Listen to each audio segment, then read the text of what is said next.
Hello guys, आज हम लोग पांडु रोग पढ़ने वाले हैं। तो जो पांडु रोग है उसकी जो व्युत्पत्ति है वो सड़ी नासनी धातु में कु प्रत्यय लगाने पर होती है। ठीक है, इससे पांडु शब्द बनता है। अब इसकी निरुक्ति क्या है?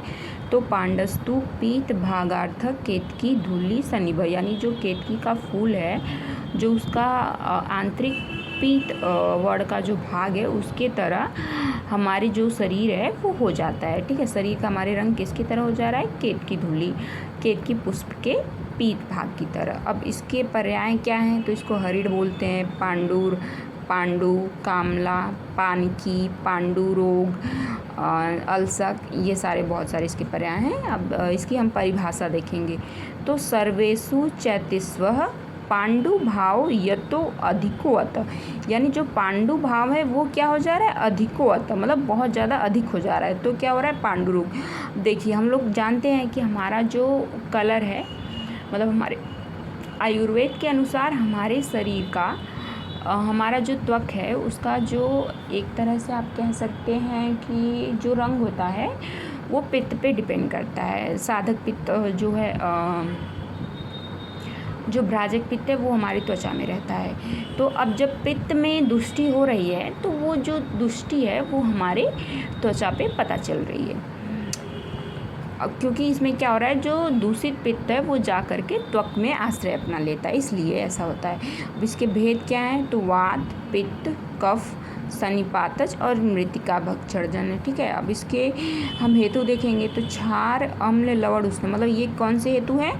पित्तज आहार हैं, सारे पित्तज आहार हैं। ठीक है, और विरुद्ध आहार असात में अन्न का सेवन करने से, तो विरुद्ध आहार और असात में अन्न का सेवन करने से तो बहुत सारे रोग होते हैं। ठीक है, निष्पाव, विदाही, तिल पिंड यानी तिल की खली, तिल तेल, और विदग्ध यानी जला हुआ अन्न, तो ये सारे भी आपको पित्तज ही आहार हैं। अगर आप रक्तपित्त पढ़ेंगे तो रक्तपित्त के निदान में भी आपको ये सारे आहार मिल जाएंगे। ठीक है, फिर अत्यधिक दिवा, स्वप्न, व्यायाम, मैथुन कर्म, हमेशा काम, क्रोध, शोक, चिंता का अगर कोई सेवन कर रहा है व्यक्ति, अधारणीय व्यक्ति को धारण कर रहा है, और विषम चिकित्सा कर रहा है। अब हम इसकी संप्राप्ति देखेंगे। ओके, तो देखिए संप्राप्ति अब हम देख रहे हैं इसकी। तो जो ये पांडु रोग है इसको चरक और वाग्भट ने क्या माना है? रस प्रदोषज व्याधि माना है। ठीक है, रस प्रदोषज। और जो सुश्रुत है उन्होंने क्या माना है? रक्त प्रदोषज व्याधि माना है। ओके, अब हम इसकी संप्राप्ति पढ़ रहे हैं जो कि आचार्य चरक ने दी है।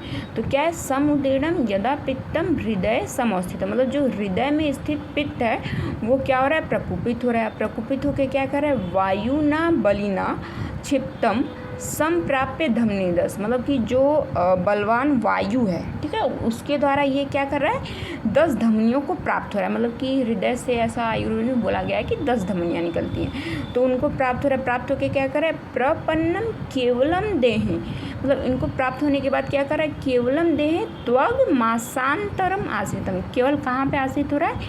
त्वग और मांस के बीच में। ठीक है, इसीलिए जो पित्त का जो कलर है वो जो पांडु रोग में जो कलर है, जो रंग है, वो इसीलिए दिखाई देता है क्योंकि जो दूषित पित्त है वो आश्रित कहाँ पे हो रहा है? त्वग और मांस में, तो वहीं पे अपने लक्षण प्रदर्शित करेगा। ठीक है, प्रदूष्य कफ, वात, श्रिक, त्वग, मांसानी, किसको किसको दूषित करेगा? कफ को, वात को, रक्त को, अश्रिक यानी रक्त होता है, त्वग त्वचा को, मांसानी मांस को, करोति तद पांडु हारिद्र हरित, यानी ये 3 कलर, वर्णान बहुविधास त्वची, मतलब त्वचा में ये सारे कलर को क्या कर रहा है? प्रदर्शित कर रहा है। ठीक है, ये इसका पूरा फ्लो चार्ट बनाया हुआ है कि पित्त रस के साथ हृदय में प्रवेश किया पित्त, फिर साधक पित्त वहाँ पे जो रहता है उसको क्या किया?